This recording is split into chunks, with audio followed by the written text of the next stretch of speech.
교육대학을 막 졸업을 하고 한 고등학교에 부임한 수학 선생님이 있었습니다. 강단에 서보기는 처음이고 나름대로 또 사명감을 가지고 열심히 가르치려고 하는 그 열정이 역력히 그 수업 시간을 통해서 나타나고 있었습니다. 흑판에 분필을 가지고 수학 문제를 열심히 풀고 있는데, 그런데 앉아있는 학생들 가운데 누군가가 껌을 요란하게 씹고 있는 거예요.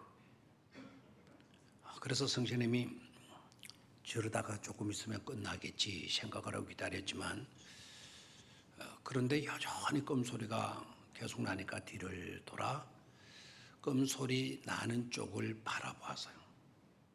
그랬더니 한 학생이 우물우물하면서 입은 우물거렸지만 소리는 나지 않았어요. 그래서 선생님이 다시 계속 문제를 풀어 가는데 또 다시 요란하게 껌을 씹는 거예요. 선생님이 화가 난 거예요. 자기가 돌아보면 소리가 안 나고 또 칠판을 바른 문제를 풀어가면 요란히 소리가 나니까 분필을 집어 던지면서 학생 곁으로 갔어요. 그리고 학생을 툭 치면서 하는 말, 네 입안에 뭐야? 네 입안에 뭐야? 라고 물었어요. 그랬더니 당황한 이 학생이 몰쭉한 눈빛으로 선생님을 바라봤어요. 바라보는 그를 향해서 좀 더 강한 의조로 네 입안에 뭐야? 라고 물었어요. 그랬더니 이 학생이 저요? 저 입안에 반장인데요. 했더라는 이야기예요. 오늘 혹시나 깊은 묵상에 적고자 하시는 분들, 제가 바라볼 때 깊은 묵상하는 모습이 아니라 졸고 있는 모습이면 저로 하여금 헷갈리지 않도록, 짜증나지 않도록 각별히 좀 신경을 쓰시기를 바랍니다. 오늘 말씀의 제목은 보석신자 어떻게 될 수 있을까라는 제목을 잡았습니다. 여러분, 보석을 싫어하실 분들은 아무도 없으리라고 생각을 해요. 갖고 싶어 하죠. 어떨 때는 중독자도 있더라고요. 날이면 날마다 남편에게 닥달하면서 보석 사달라고. 이분은 보석 모으는 게 아마 취미 있는 것 같았어요. 여러분, 왜 사람들은 보석을 귀하게 여기고 보석을 좋아하는 것일까요?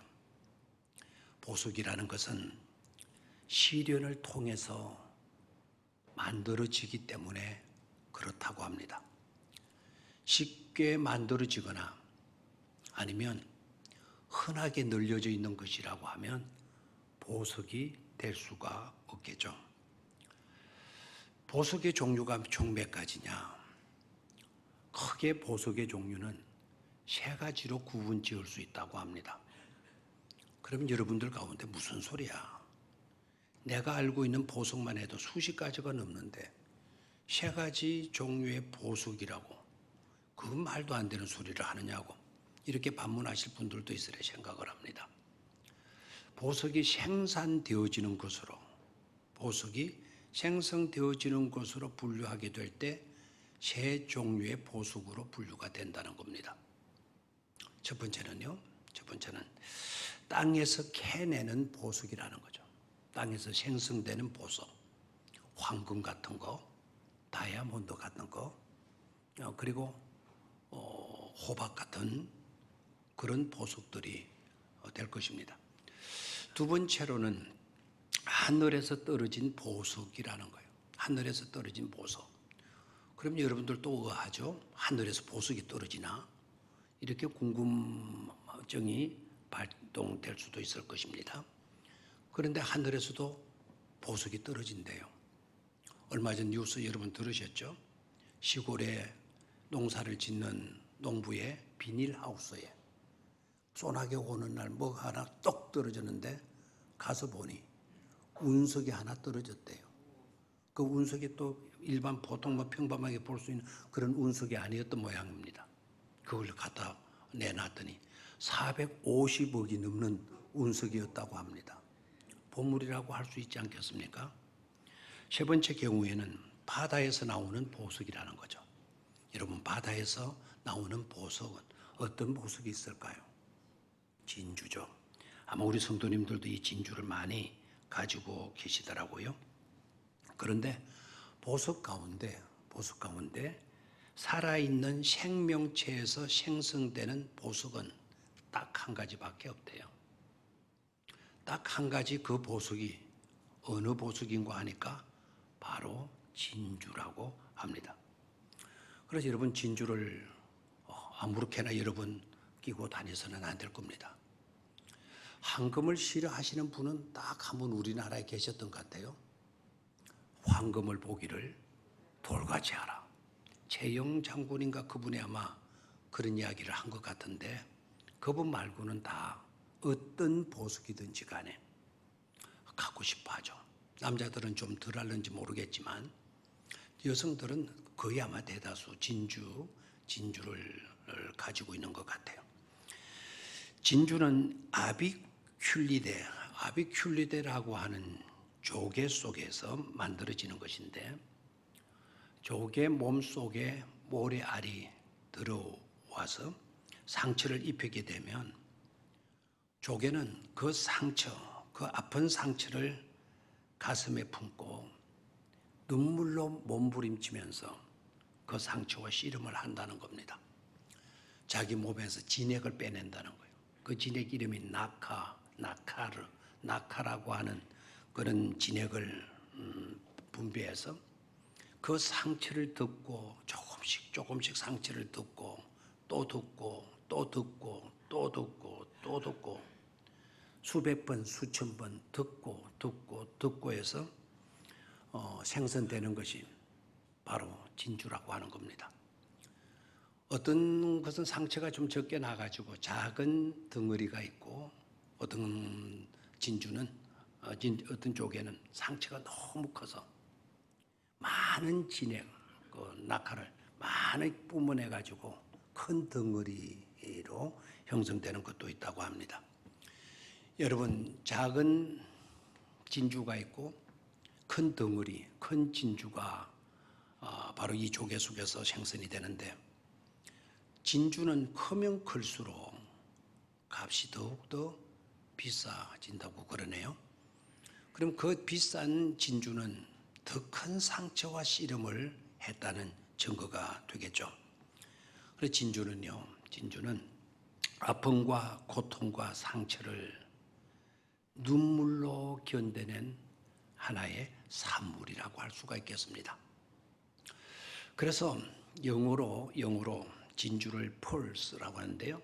이 펄스라는 말을만 쓰는 게 아니고 진주의 별명을 갖고 있어요. 진주의 별명은 진주의 그 보석의 이름의 뜻이 뭐라고 그러죠? 대개 눈물이라고 그러잖아요. 그래서 frozen tears라고 얼어붙은 눈물이라는 거예요. 그 눈물이 하도 떨어져 가지고 그것이 얼음처럼 굳어져 있는 덩어리, 그게 바로 진주다라는 겁니다.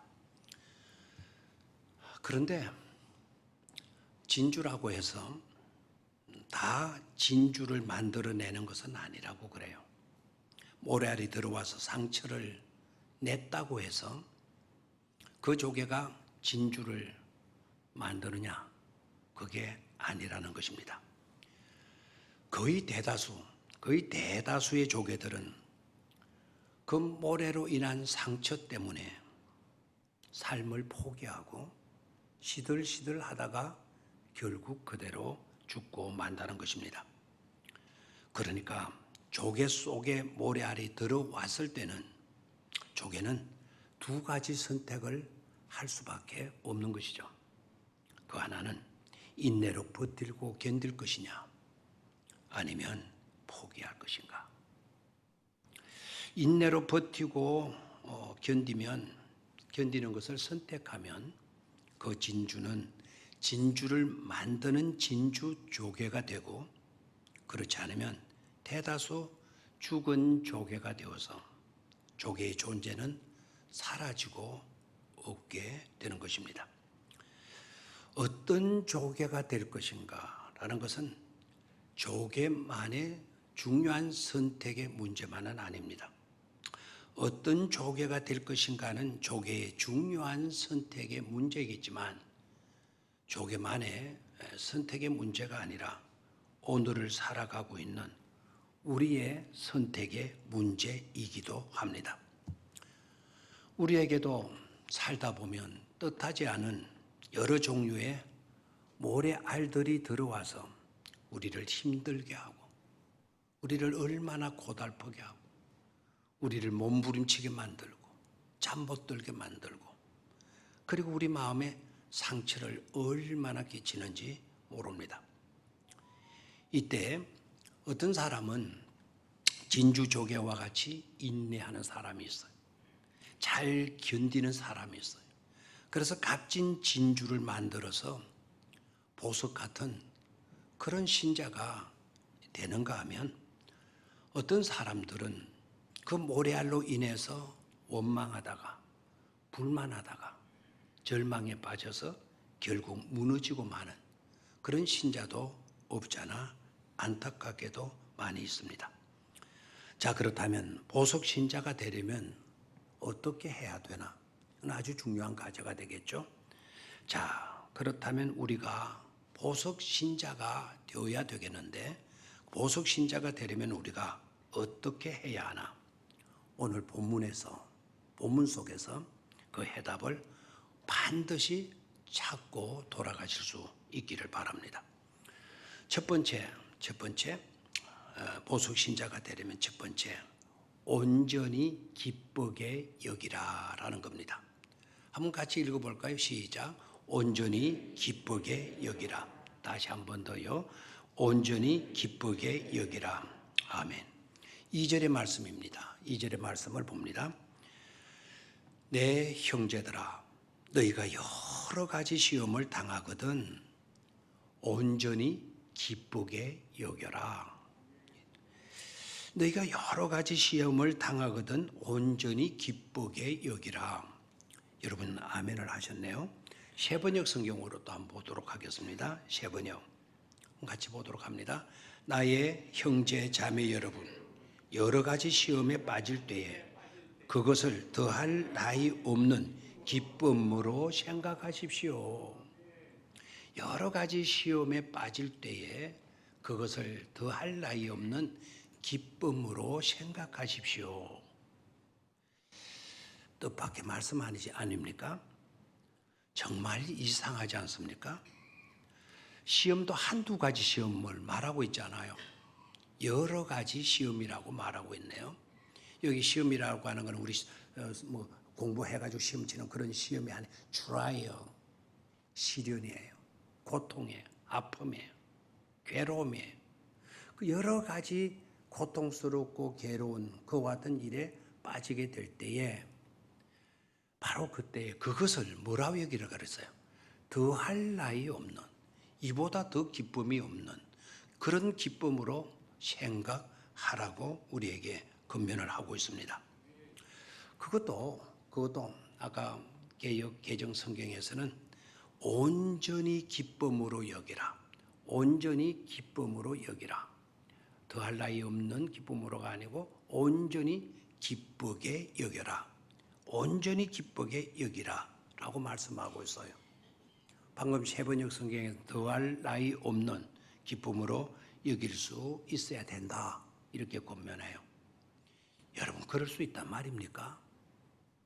정말 그럴 수 있습니까? 이건 야고보답지 않은 말인 것 같아요. 완전히 막무가내식이다 생각되지 않습니까? 남의 속도 모르고 남의 형편도 모르고 너무나 쉽게 하기 쉽다고 이런 말을 내뱉고 있어도 된다는 말씀입니까? 정말 선뜻 이해가 되지 않는 말씀이에요. 여러 가지 시련 당할 때 여러분 그것을 온전히 기뻐할 수 있다고요?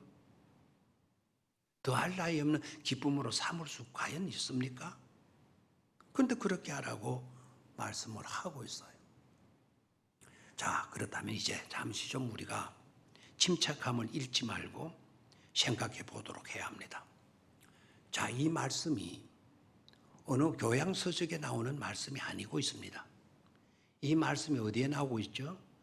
신구약 66권 가운데 하나인 야고보서에 이 말씀이 나오고 있습니다. 신구약 66권의 말씀은 누구의 말씀입니까? 하나님의 말씀 아닙니까? 하나님의 감동으로 기록되어졌다고 사도 바울이 우리에게 강조해서 말씀해 주지 않았습니까? 그렇다면 하나님은 어떤 분입니까? 하나님은 막무가내식으로 말씀하시는 분일까요? 하나님은 무리하게 우리의 형편도 모르고 하나님 자신의 능력이 있다고 함부로 우리에게 이래라 저래라 명령하시는 분이실까요? 하나님은 온전하신 분입니다. 하나님은 완전하신 분이십니다. 절대로 시련치 아니하시는 그런 하나님이십니다. 그러니까 이 말씀은 야고보가 자기 생각을, 자기 경험을 가지고 말씀한 것이 아니고 온전하신 하나님이, 완전하신 하나님이, 시련치 아니하시는 하나님이, 전지전능하신 하나님이 영감을 주셔가지고 야고보를 감동시켜가지고 이 말씀을 기록하게 했고 오늘 우리들에게 들려주고 있는 말씀이고 있다는 점입니다. 그러면 이 말씀 속에는 우리가 선뜻 이해가 되지 않고 우리가 따르는 말씀인 것처럼 보이지만 이 말씀 속에는 하나님이 우리에게 들려주시고자 하시는 너무나도 중요한 메시지가 들어있음을 인정할 수 있어야 될 것입니다. 자, 그러면 이 말씀을 다시 한번 읽고 살펴보도록 하겠습니다. 여러 가지 어려운 시험을 당했을 때 뭐하라고요? 기뻐하라. 여러 가지 어려운 시험을 당했을 때 뭐하라고요? 기뻐하라. 이 말씀이 도대체 무슨 뜻일까요? 그 해답이 바로 이것입니다.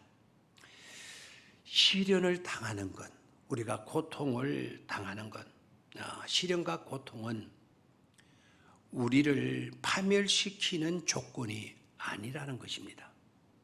오히려 시련과 고통은 우리를 성장시키고 더 크게 만들고 더 굵은 인생으로 만들고 그리고 깊이 있는 인간으로 만드는 계기가 된다라는 것입니다. 시련을 당하게 될 때 우리는 더욱더 성장하게 된다는 겁니다. 시련 때문에 우리는 더 크게 된다는 겁니다. 그 시련 때문에 저와 여러분들은 더 굵은 인생이 된다는 거예요. 시련 때문에 저와 여러분들은 깊이 있는 성숙한 그런 인격으로 나아갈 수 있게 된다는 것입니다. 그래서 야고보는 말합니다. 그러니 여러 가지 시험을 당했을 때 부정적으로나 소극적으로 대처하지 말고 보다 적극적이고 긍정적으로 받아들이라는 것입니다. 왜냐하면 이 시련과 고통은 아무것도 아닌 나를 정금과 같은 가치 있는 보석으로 나를 만들어 주기 때문에 그래요. 진주와 같은 값진 존재로 만들어 주기 때문이라는 것입니다. 우리나라에 석각으로 지금도 생존해 계시는 이어령 박사, 지금은 연세가 꽤 높으셨어요. 지금은 암으로 투병하고 계세요. 아마 저는 뉴스를 듣거나 신문을 보거나 혹시 우리 이어령 박사님이 돌아가시지는 않았나, 하나님 부르심을 입지는 않았나 늘 새겨 보고 있어요. 아마 사실날이 본인도 알고 있어요. 얼마 남지 않았다라는 거. 그러면서도 여러분, 그분이 놀고 있는 줄 아세요? 병상에 그냥 누워 있는 줄만 아세요? 6대의 컴퓨터를 자기 책상 주변에 놓고 여기에 작업하고 이 컴퓨터에 작업하고 그만큼 지성이네요. 정말 세계 한 사람이 나올 똥말똥한 자랑스러운 우리 한국의 지성이네. 이분이 예수 그리스도를 믿고 얼마나 좋은 글들을 많이 내놓는지 몰라요. 이분이 쓴 우물 파는 사람이라고 하는 책이 있는데 그 책에서 이어령 박사는 이런 이야기를 해요. 이 세상에서 가장 불행한 사람, 이 세상에서 가장 불행한 사람은 누굴까? 우리가 여러 가지로 생각될 수 있겠죠. 어떤 분들은 자기 자학적인 생각을 가지고 내가 최고로 불쌍한 것 같아, 이런 생각을 가지고 계실 분들도 없지 않아 있으리라 봅니다만은, 이어령 박사가 이 세상에서 가장 불행한 사람을 말했을 때는 어떤 사람인가를 여러분 잘 들으셔야 돼요. 이 세상에서 가장 불행한 사람은 평생을 사는 동안 단 한 번도 아파보지 않은 사람이다.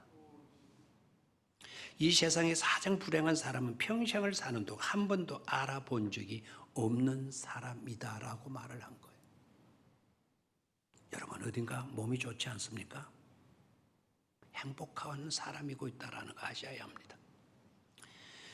이어령 박사는 우리들이 생각하는 인식하고는 너무도 거리가 멀어요.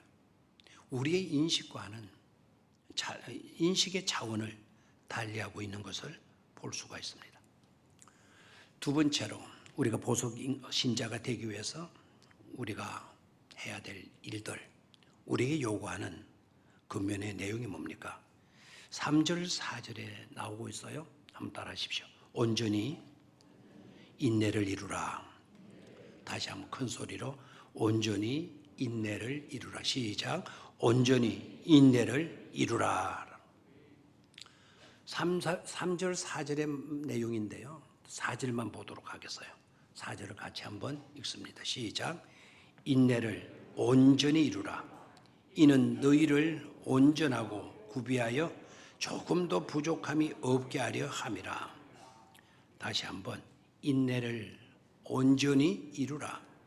이는 너희를 온전하고 구비하여 조금도 부족함이 없게 하려 함이라 했습니다. 자, 여기에 인내를 온전히 이루라고 근면하네요. 과학자 아이삭 뉴턴이라고 하는 분이 계세요. 이분이 만년에 이런 말을 합니다. 이분이 굉장한 많은 것들을 발견해낸 그런 훌륭한 과학자이지 않습니까? 이분이 만년에 내가 발견한 것 중에 가장 중요한 것은, 내가 수천 가지 놀라운 것들을 발견해냈지만 내가 발견한 것들 중에 가장 귀중한 것은 인내였다. 인내였다는 거예요. 그 인내가 모든 발견에 있어서 어머니가 되었다 라는 말을 했어요. 그러니까 자기가 많은 것을 발견하게 된 것은 뭐 때문이었다는 거죠? 인내가 있었기 때문에, 그 인내가 낳은 발명품이라는 거예요. 여러분 공부를 잘하는 것은 여러분 공부를 잘하는 머리로 하는 것입니까? 공부를 잘하는 것은 여러분 어떻게 생각합니까? 공부를 잘하려면 뭐가 좋아야 된다? 머리가 좋아야 된다. 대다수 우리가 이렇게 알고 있습니다. 물론 머리가 좋으면 공부도 잘할 수도 있겠죠. 공부를 잘하는 것은 머리로 하는 것이 아니라는 거예요.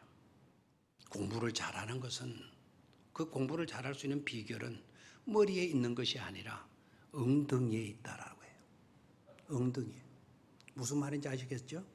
책상 앞에 오래 앉아서 책표가 앉아있는 친구가, 그 친구가 결국 공부 잘하는 천재가 된다라는 거예요. 인내죠, 인내. 이런 속담도 있지 않습니까? 여러분도 너무나 잘 아는 속담이죠. 인내는 쓰나 그 열매는 마다 달다. Patience is bitter. Patience is bitter, but its fruit is sweet.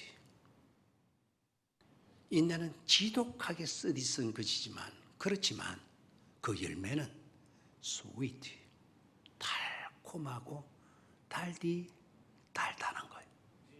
열매는. 그래서 소중한 것이 바로 뭐라는 거죠?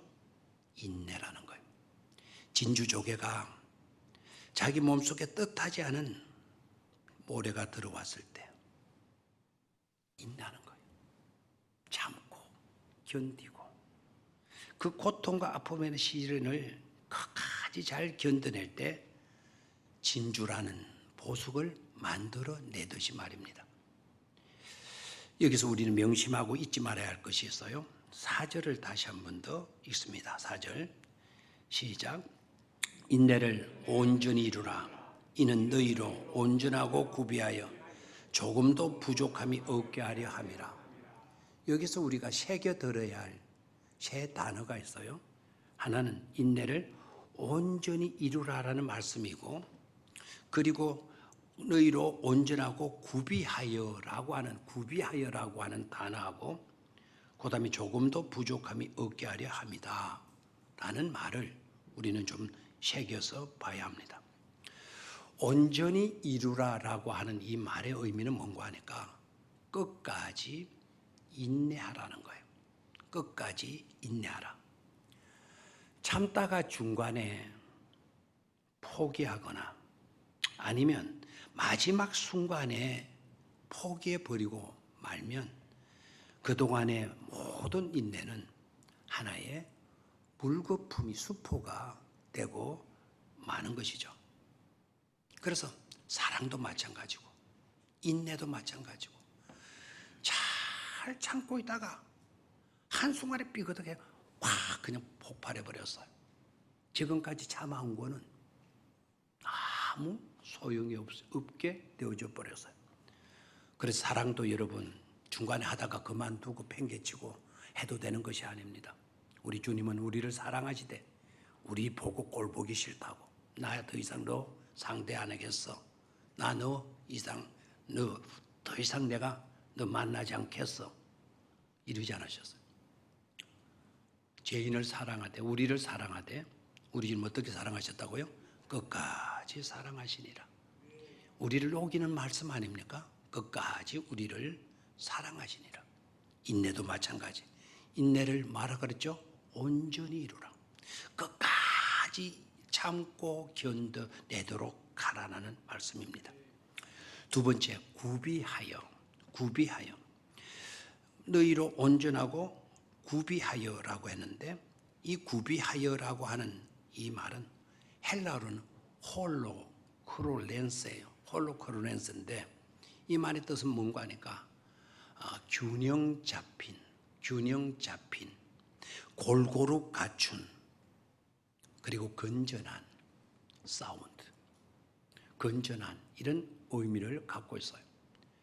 그러니까 구비하여라는 이 말은 균형을 잡고 그리고 골고루 갖춘 그리고 건전한, 즉 인내가 저와 여러분들을 균형 잡힌 골고루 갖춘 인격자로 건전한 인간으로 만들어 준다는 것입니다.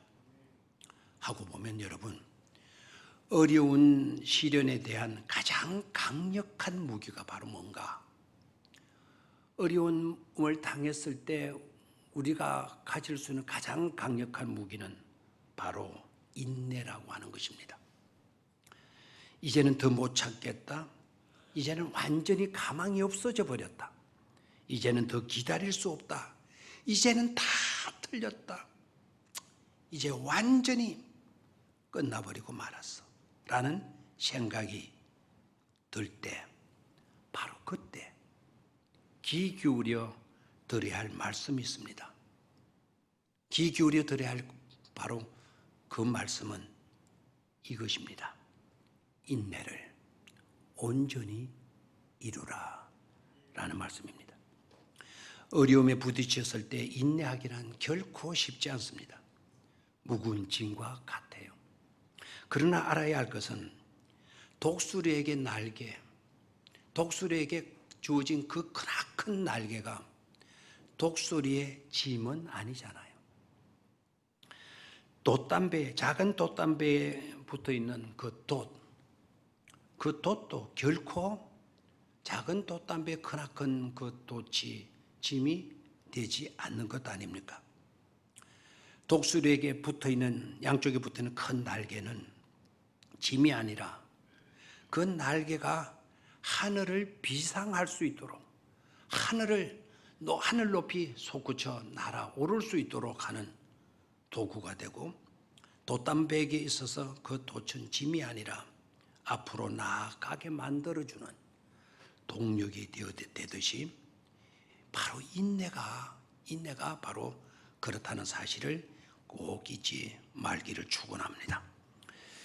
마지막 세 번째로는 온전히 구하고 받아라입니다. 한번 따라하십시오. 온전히 구하고 받아라.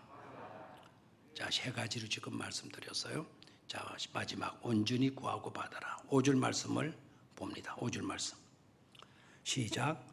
너희 중에 누구든지 지혜가 부족하거든 모든 사람에게 후히 주시고 꾸짖지 아니하시는 하나님께 구하라 했습니다. 아멘. 어려운 일에 직면했을 때 우리들의 삶에 모래가 들어와서 우리를 찢어놓고 우리를 고통스럽게 만들고 아프게 만들게 될 때, 바로 그럴 때 하나님께 기도하라는 거예요. 지혜가 부족하거든 모든 사람 후히 주시는 꾸짖지 아니하시는 누구께 구하라?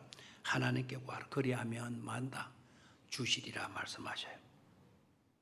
세 가지를 근면하죠. 첫 번째는 기도하라는 거예요. 말아? 기도하라.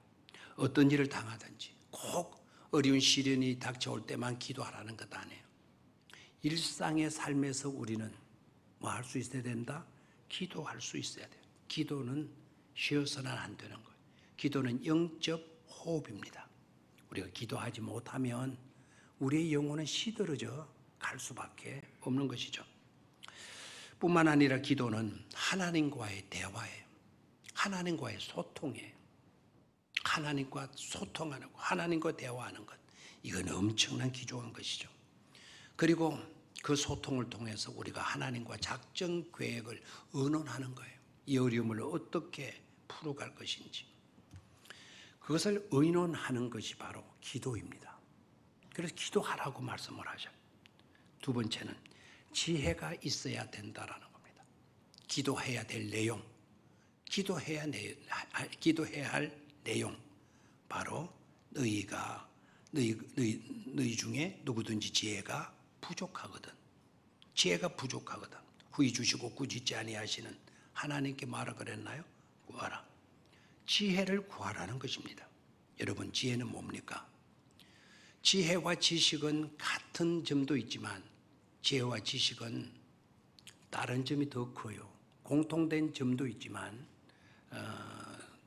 차이점도 큽니다.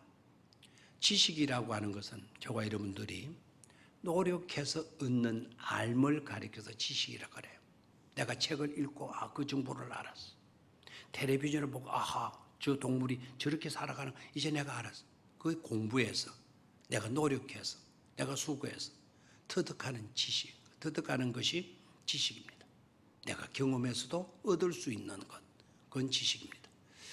그래서 서울대학교를 나오고 저 미국의 하버드 대학 같은 남은 사람들은 지식이 많아요, 적어요? 많겠죠. 그만큼 들어쳐박혀서 공부해서 연구했으니까. 자, 그럼 지혜는 뭔가? 지혜라는 것은 내가 노력해서 깨달아서 얻는 알미 아니고 하나님이 주셔서 깨닫게 되는 거예요. 하나님이 주셔서 알게 되는 알을 가르쳐서 지혜라고 하는 겁니다. 서울대학교를 나온 사람 중에, 하버드를 나온 사람 중에 지식은 많아도 지혜가 부족한 사람들이 많아요. 여러분 요사이 신문에 정치하시는 분들, 그 사람들 보십시오. 그 막강한 지식을 갖고 있지 않습니까? 근데 하는 짓들이 뭡니까? 다들 그냥 부정해가지고 돈 많이 벌려고 투기하고 이런 것 하지 않았습니까? 그건 지식 때문에 그래요. 그건 지식이에요. 지혜가 많은 사람은 서울대학 들어가지도 못했고 초등학교도 못 나와도 하나님 주신 지혜 가진 사람은 살아도 그런 식으로 안 살아요. 하나님의 기쁨으로 살아요. 하나님을 근심하게 만들지 않아요. 하나님을 미소 짓게 살아요. 그 사람은 왜 그렇게 삽니까? 하나님이 그에게 뭐를 주셨기 때문에? 지혜를 주셨기 때문이죠. 우리가 구해야 될 요소는 기술 테크닉이 아니라는 거예요. 기술을 터득해 오너라, 테크닉을 익혀 오너라, 그게 아니고 문제를 뚫고 나갈 수 있는 근원적인 힘, 바로 그것을 위해서 기도하라는 거예요. 그럼 문제를 뚫고 나갈 수 있는 근원적인 힘이 바로 뭐냐? 그게 바로 지혜에 있다라는 거예요. 지혜에 있다. 그리고 무엇을 사용해야 할지, 즉 사용해야 할 무기가 무엇일지를 알게 해주는 것이 뭐라고요? 그게 바로 지혜라는 거예요. 그래서 그것이 부족하거들랑 우리가 열심히 하나님께 뭐하라고 그랬죠? 기도하라고 말씀하셔요. 자, 그런데 더 감사한 것은, 더 감격스러운 것은 세 번째입니다. 지혜를 구하면 하나님께서 뭐 하신다 그랬죠? 주시리라 그랬어요. 우리가 구하면 하나님께서 뭐 한다고요? 주시리라 그랬어요. 이게 예사롭게 들립니까? 이거 아멘 하기 싫습니까? 우리가 구하면 후히 주시는 하나님께서 반드시 우리 기도를 들어 응답해 주신다는 것 아닙니까? 기도해야 되는 거 중요해요. 기도하되 믿음으로 기도하는 중요해요. 믿음으로 기도하면 그 기도는 절대로 실패가 없다는 사실이에요. 한번 따라하십시오. 기도에는 실패가 없다. 실패가 없는 이유가 바로 뭡니까? 바로 후히 주시는 하나님이 우리 기도를 들어 주시기 때문인 것입니다. 굉장한 은혜이죠. 굉장한 사실적 이야기 아닙니까? 이것을 받아들이는 것, 이것을 받아들이고 확신하는 그것이 바로 믿음인 것이죠. 진주 조개 속에 들어온 모래알처럼 우리의 삶의 터전에도 지금 전염병 코로나19라고 하는 모래알이 우리의 삶의 현장에 들어왔어요. 이 모래알이 얼마나 우리를 힘들게 하고 있는지 몰라요. 세계가 이 모래알 때문에 상처를 입고 고통스러워하고 있습니다. 어떻게 할 것입니까? 원망하고 불평하면서 그 모래알 때문에 몰락하고 말 것입니까? 아니면 끝까지 믿음과 기도로 주님께 나와서 예배하고 주님과 함께함으로 끝까지 인내하여서 견뎌내서 진주가 되는, 그래서 보석과 같은 신자가 될 것인가는 바로 여러분들의 선택에 달려 있습니다. 이 어렵고 힘든 때 야고보서의 말씀을 다시 심령에 새겨서 보석과 같은 찬란히 빛나는 보석 신자가 되시기를 주의 이름으로 축원합니다. 하나님 아버지,